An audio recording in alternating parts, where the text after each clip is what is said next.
Okay, our next recipe is a recipe that I have used for decades, taken it to a lot of church potlucks, and I always made it in a 9 by 13 pan.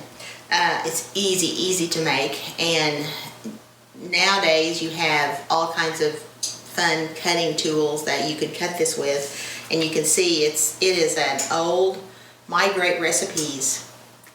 Used to get a big old toolbox looking thing, and you'd collect these, and they'd come in the mail every 2 weeks or something. And of course, I got the free stuff, and then I didn't do it. But anyway, this recipe is so good, and it's a very garlicky potato casserole type recipe. But it's not really a casserole because you just really are getting potatoes and butter, and there's nothing better than butter. Megan and I have already established that today. But I'm going to do something a little bit more fancy to show you that you can adapt this recipe as well. You could, like I said, you can normally put it in a 9 by 13, but today we're going to call it baked fan potatoes. And you've seen this recipe online. We're going to make 4 fan potatoes. And we're just going to use a regular sharp butcher knife. And you are going to just start in the middle. This is how I like to do it anyway. You start in the middle and you don't cut all the way through, but you cut almost all the way through. So the potato is still hooked at the bottom, okay? And then you just eyeball it. And probably about, a fourth of a slice wide. And you have to have a really sharp knife to do this, so don't cut your fingers. And you just fan out the potato, leaving the bottom of it intact, so that it will fan, okay? I'm not sure my knife is that sharp, but it should be.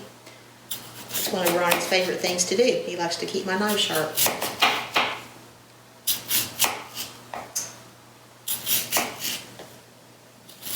And you're going to do as many as you need.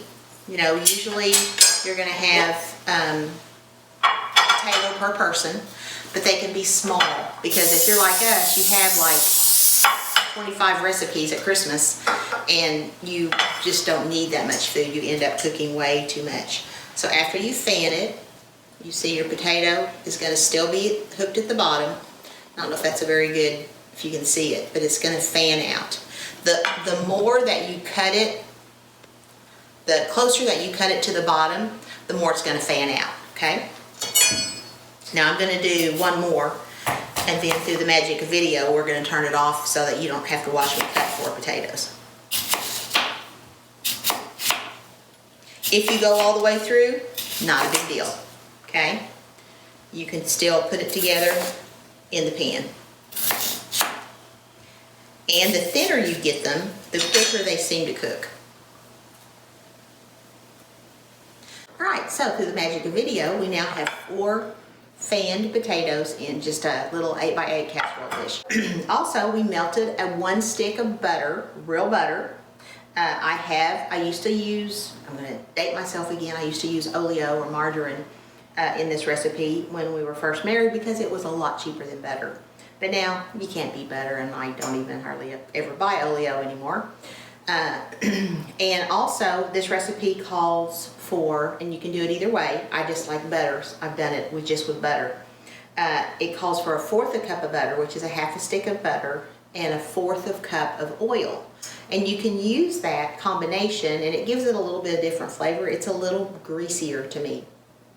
So I like just the real butter, because I don't necessarily like to put oil in my recipes. Also, you can use real minced garlic in this, and that's what it calls for, and I forgot mine. So we're just going to top it with garlic salt with parsley, and then I'm also going to put some chives on top, because for holiday you want a little bit of green. So what you do, if you have your minced garlic, you put it right in your butter, stir it around, and then just pour it over your potatoes. And you want to get, you want to try to get them in each potato. So I'm doing 4 potatoes. So I'm going to just pour this over the top. And if you think that's too much butter, you can cut it back. And you can try the oil. The oil is really good. It's just a little bit greasier. Okay?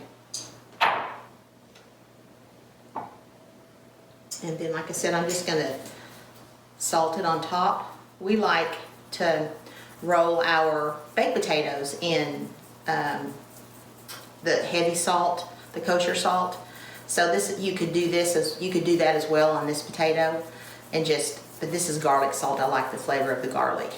And then this is not on the recipe at all, but I'm adding some chive, like I said, just for the color.